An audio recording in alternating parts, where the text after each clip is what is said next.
Todo el mundo hablando de cómo hacer el test del FTP, que si 20 minutos, que si luego le sacas el 0,95, que si hace 5 minutos antes, pero nadie te ha explicado qué es el FTP. Aquí te lo voy a explicar yo. Así que, hola a todos, yo soy Remea Biker y bienvenidos al diccionario de entrenamiento ciclista.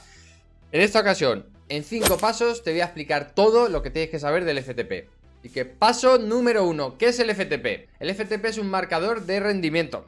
¿Qué es un marcador de rendimiento? Es un marcador, como lo dice la palabra, que te marca el rendimiento. ¿Qué sería aquí en este caso un hito fisiológico? Pues tendríamos el VT2, consumo de oxígeno, pues unos cuantos más. Luego ya más adelante ya te iré explicando. Además, ¿qué es? Es un determinante de éxito en la competición. ¿Qué quiere decir? Que cuanto más FTP tengas, cuanto el motor sea mayor, más rápido vas a ir. Más probabilidades de éxito pues vas a tener en la carrera, lógicamente. Luego es un marcador funcional, ¿vale? Que está sometido a distintas variables. Temperatura, altitud, fatiga, estrés. Por ejemplo, la temperatura. No es lo mismo hacer un FTP con 10 grados que con 40. Ya sabemos que nuestro cuerpo no va a actuar igual a los distintos cambios de temperatura. Luego, fatiga. No es lo mismo hacer, por ejemplo, un test de FTP recién salido a entrenar que cuando has llevado 2 días de entrenamiento duro. No, es ya dependiendo de la adaptación que tenga cada uno, pero no es lo mismo. Paso número 2, no, paso número 1. Punto número 2, ¿qué no es FTP? Vamos a ver. FTP, ¿qué no es? La mayor potencia sostenible para una hora, no es FTP. La mayor potencia normalizada para una hora, tampoco es FTP. El 95% de 20 minutos de un test a la máxima potencia sostenible, el famoso test de 20 minutos, tampoco es el FTP. Todo esto son maneras más o menos de estimar el FTP. Es verdad que nos puede valer llegado a un caso determinado, pero no va a ser 100% el FTP. Punto número 3. Te voy a dar la definición hasta la fecha más correcta de lo que es el FTP. El FTP es la máxima potencia que se puede sostener en estado cuasi estable sin fatiga. Cuasi estable sin fatiga, la tela.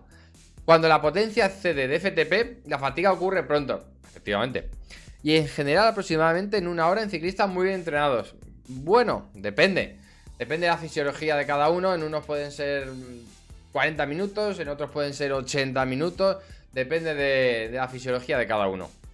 Mientras que cuando la potencia está por debajo de FTP, esta se puede mantener considerablemente mucho más tiempo. Efectivamente, cuando nosotros nos sobrepasamos del FTP, pero nada de una hora, cada uno es muy individual, enseguida te va a llegar la fatiga. Punto número 4. ¿Por qué se crea el FTP? Existen una variedad de hitos fisiológicos, como puede ser el OBLA, el MLS, el MLSS, el LT2, los cuales se encuentran muy juntos.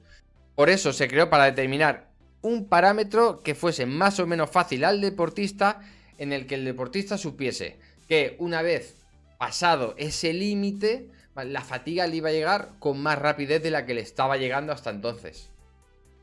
Punto número 5. ¿Qué determina el FTP? El FTP lo determinan varios factores. Una de ellas es el número y la densidad de mitocondrias que tengamos, lógicamente. Cuanto mayor sea la caldera y de mayor calidad, más rápido va a ir la locomotora, lógicamente. Pues aquí en este caso, más o menos parecido. Luego el tipo de fibras y el reclutamiento muscular. No es lo mismo tener más fibras musculares del tipo 1 que más fibras musculares del tipo 2. Eso va a condicionar que sea más oxidativo o más glucolítico en este caso. Normalmente estás entrenando en rodajes tipo primer umbral, tempo entre umbrales y demás. Al final van a predominar las fibras de tipo 1. Punto número 5. ¿Qué determina que tengas más o menos FTP? Para empezar, las mitocondrias. El tamaño de las mitocondrias y el número de ellas va a determinar que tengas más o menos FTP. No es lo mismo en una locomotora, no es lo mismo tener una caldera de buenas prestaciones con muy buen carbón que tener una caldera pequeñita con carbón malo. Luego el tipo de fibras, el reclutamiento muscular. No es lo mismo tener muchas fibras del tipo 1 que muchas fibras del tipo 2. Alguien con fibras del tipo 1 se supone que va a tener más FTP que una persona de fibra tipo 2 que va a ser más glucolítico. Y por último tenemos la respuesta hormonal. Lógicamente dependerá de la carga de entrenamiento, del estrés que tengas día a día en casa, en el trabajo, etcétera. Pues eso te va a ir modificando el FTP día a día. Por último te voy a dar alguna manera de estimar el FTP, pero no es el típico test de FTP, son test más largos.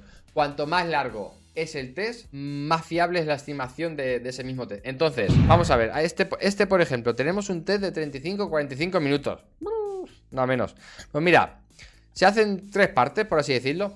Primero, tú tienes que saber aproximadamente cuál es tu FTP. Aproximadamente, ¿vale? Estamos hablando entre un rango entre 20 vatios. Por ejemplo, si tú crees que tu FTP va a ser unos 300 vatios, vamos a empezar 10 minutos al 92-95% de esos 300 vatios, ¿vale? Una vez que pasen esos 10 minutos, subimos por 15 minutos a 300 vatios.